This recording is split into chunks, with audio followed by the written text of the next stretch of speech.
呢度行緊嘅咧就係呢個單位地下車庫嗰條路啊。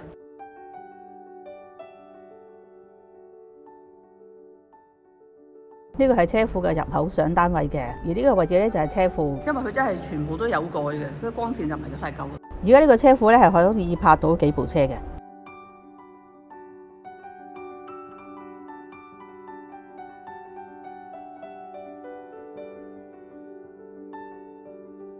呢度入邊咧有條旋轉樓梯咧，可以上到上邊嘅，可能間咗工人房嘅。原先咧喺廚房可以行到落嚟嘅，但係廚房上邊嗰邊係封咗嘅，所以行唔到落去嘅。呢度仲有個洗手間㗎。嗱，呢個右手邊嘅位咧，可能做咗水池嘅，而家就冇水。由呢度咧可以行到間屋嗰個大門嘅。大門出邊咧係上水坑頭路，係街嚟嘅，亦都可以由呢個大門出入嘅。呢度咧可以上到上面個單位嘅花園嘅。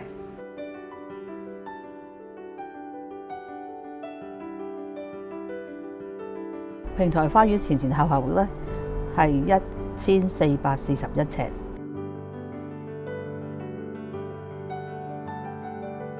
而家落翻樓下，由樓下嗰個入口就係呢度啦，來自樓梯上單位嘅。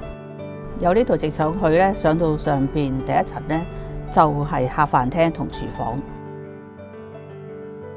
呢個別墅咧係屬於2層高，唔計車庫嗰層嘅，純粹係講到由樓梯去到上邊第一層開始計起，就2層高連天台，仲有個平台花園嘅。呢層咧就係客飯廳，佢係屬於2層高嘅積嚟嘅。呢邊就係客廳，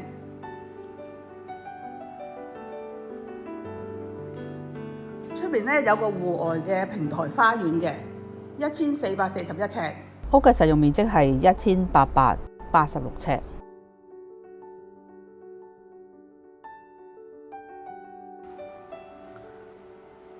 客飯廳係同一層嘅，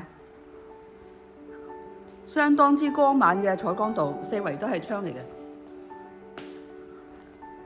呢個就飯廳，飯廳咧就望到戶外嘅花園，有個前庭嘅呢度。喺呢一層咧就有個洗手間，呢度仲可以沖埋涼嘅。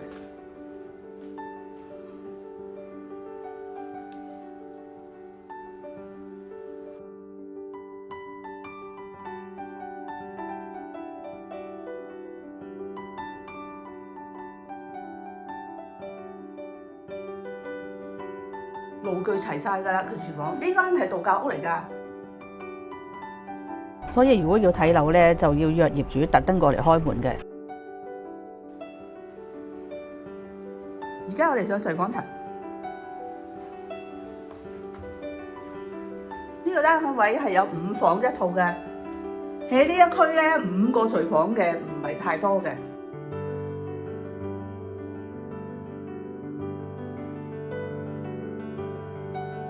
佢而家呢度咧就有一個細房同一個套房嘅，另外仲有一個沖涼房嘅。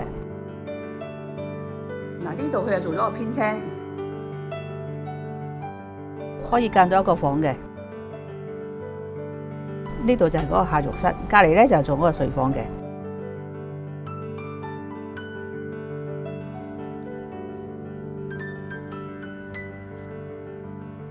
有對角嘅大玻璃，又望到出邊嘅景觀。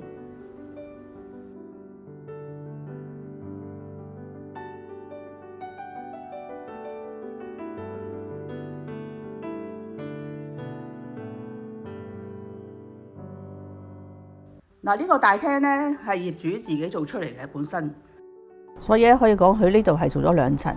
呢個位置咧喺樓下嗰個客飯廳嗰個中庭位置，個平台花園其中之一部分嘅。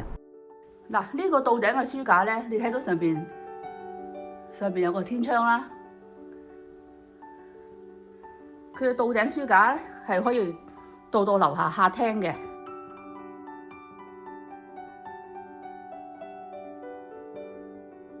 原裝咧喺呢個位係得一個走廊嘅啫，冇呢個咁大嘅廳嘅。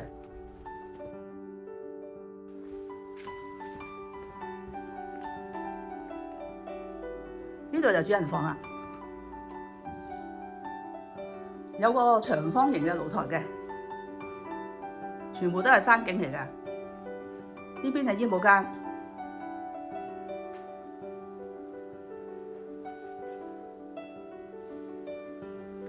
度做咗 shower 嘅，窗外咧就係望翻山景，雙洗手盤嘅設計啦，亦做咗一啲收納嘅櫃啦。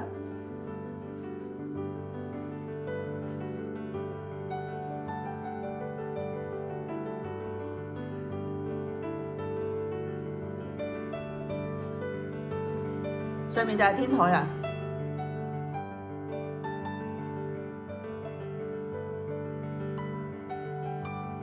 一層過嘅天台，你喺天台咧可以望到呢度附近周邊嘅景觀嘅，睇得好清楚嘅。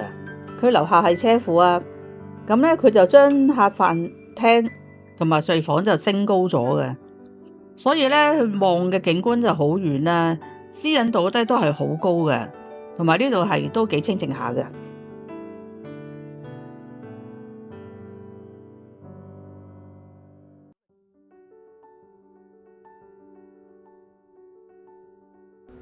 呢個單位介紹到嚟呢度咧，差唔多噶啦。如果你係要揾5個房嘅，環境比較清靜，同埋咧佢嘅泊車位咧係一個車庫嚟嘅，你嘅愛車咧係全部都曬唔到嘅。同埋佢呢度有個特別之處咧，就係喺前邊嗰條路咧係有一個獨立門口可以出到街嘅，即係除咗揸車入嚟呢邊嘅方向之外咧，自己係有一個好大嘅大門係可以向到街嘅。如果有興趣嘅，可以打電話俾我㗎。好多謝你睇我個視頻啊！你可以打電話俾我或者 WhatsApp 我㗎。希望你為呢條片點個讚、分享及訂閱我 YouTube channel 嘅頻道。下次見，拜拜。